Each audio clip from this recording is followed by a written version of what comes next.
దేశ ప్రజల జీవన విధానాన్ని ప్రభావితం చేసే కేంద్ర బడ్జెట్ 2026-27ను ఆర్థిక మంత్రి నిర్మలా సీతారామన్ పార్లమెంటులో ప్రవేశపెట్టారు.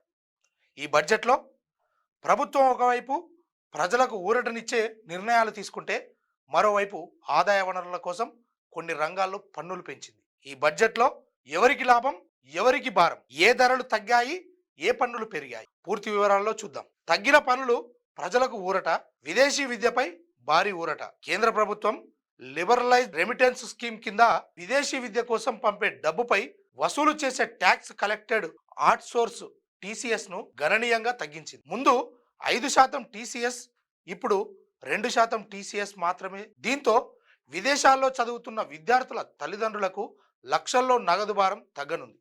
ఈ నిర్ణయం మధ్యతరగతికి అత్యంత కీలక ఊరటగా భావిస్తున్నారు. విదేశీ వైద్య చికిత్సపై టీసీఎస్ తగ్గింపు. విదేశాల్లో వైద్య చికిత్స కోసం డబ్బు పంపే కుటుంబాలపై కూడా ప్రభుత్వం కీలక నిర్ణయం తీసుకుంది. వైద్య ఖర్చులపై టీసీఎస్ 5% నుంచి 2%కి తగ్గింపు.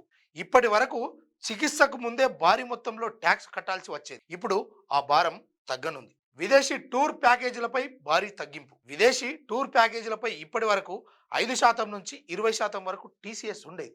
బడ్జెట్ 2026లో టూర్ ప్యాకేజీలపై టీసీఎస్ ఏకరీతిగా 2% మాత్రమే. ఈ నిర్ణయం వల్ల విదేశీ ప్రయాణాలు చేసే మధ్యతరగతి కుటుంబాలకు తక్షణ నగదు ఊరట లభించనుంది. ఆరోగ్య రంగానికి చారిత్రక నిర్ణయం. క్యాన్సర్ మందులపై పన్ను పూర్తిగా రద్దు. కేంద్ర ప్రభుత్వం క్యాన్సర్ రోగులకు పెద్ద ఊరట ప్రకటించింది. 17 కీలక క్యాన్సర్ మందులపై బేసిక్ కస్టమ్స్ డ్యూటీ పూర్తిగా రద్దు. ఇది బడ్జెట్లో అత్యంత మానవతా నిర్ణయంగా ఉందని విశ్లేషకులు అభిప్రాయపడుతున్నారు. అలాగే 7 అరుదైన వ్యాధులకు ఉపయోగించే మందులపై దిగుమతి సుంకం కూడా మినహాయింపు. దీంతో లక్షల రూపాయల విలువైన మందులు కొంతమేరకు చౌకగా లభించే అవకాశం ఉందని. ఎలక్ట్రిక్ వాహనాల ధరలపై ప్రభావం.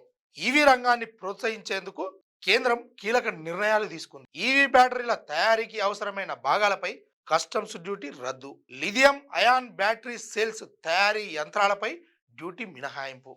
బ్యాటరీ ఎనర్జీ స్టోరేజ్ సిస్టమ్స్ పై కూడా డ్యూటీ తొలగింపు.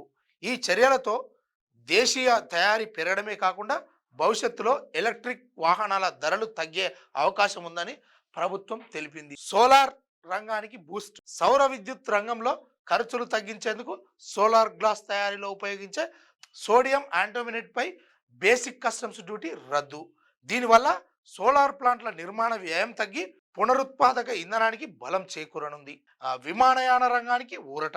విమానయాన రంగంలో విమానాల తయారీ, రిపేర్, మెయింటెనెన్స్, ఓవరాల్కు అవసరమైన విడిభాగాలపై కస్టమ్స్ డ్యూటీ పూర్తిగా మినహాయింపు. దీంతో దేశీయ విమానయాన సంస్థల ఖర్చులు తగ్గనున్నాయి. పెరిగిన పన్నులు. షేర్ మార్కెట్పై పన్ను పెంపు. డెరివేటివ్ మార్కెట్లో ప్రభుత్వం పన్నులు పెంచింది. ఫ్యూచర్స్ ఎస్టీటీ 0.02% నుంచి 0.05%. ఆప్షన్స్ ప్రీమియం ఎస్టీటీ 0.10% నుంచి 0.15%. ఆప్షన్స్ ఎక్సర్సైజ్ ఎస్టీటీ 0.125% నుంచి 0.15%. దీంతో ట్రేడింగ్ ఖర్చు పెరిగి చిన్న పెట్టుబడిదారులపై భారం పడే అవకాశం ఉంది. షేర్ బైబ్యాక్ పై కొత్త పన్ను విధానం. ఇప్పటి వరకు కంపెనీలు బైబ్యాక్ ద్వారా పన్ను ప్రయోజనాలు పొందేవి. ఇకపై బైబ్యాక్ ఆదాయం క్యాపిటల్ గైన్స్ గా పన్ను విధింపు. కార్పొరేట్ ప్రమోటర్స్ 22% పన్ను, నాన్ కార్పొరేట్ ప్రమోటర్స్ 30% పన్ను. పన్ను ఎగవేతకు అడ్డుకోవడమే ఈ మార్పు ప్రధాన లక్ష్యమని ప్రభుత్వం స్పష్టం చేసింది. ఇతర కీలక నిర్ణయాలు. ఆల్కహాలిక్ లిక్కర్, స్క్రాప్ ఖనిజాలపై టీసీఎస్ 2%.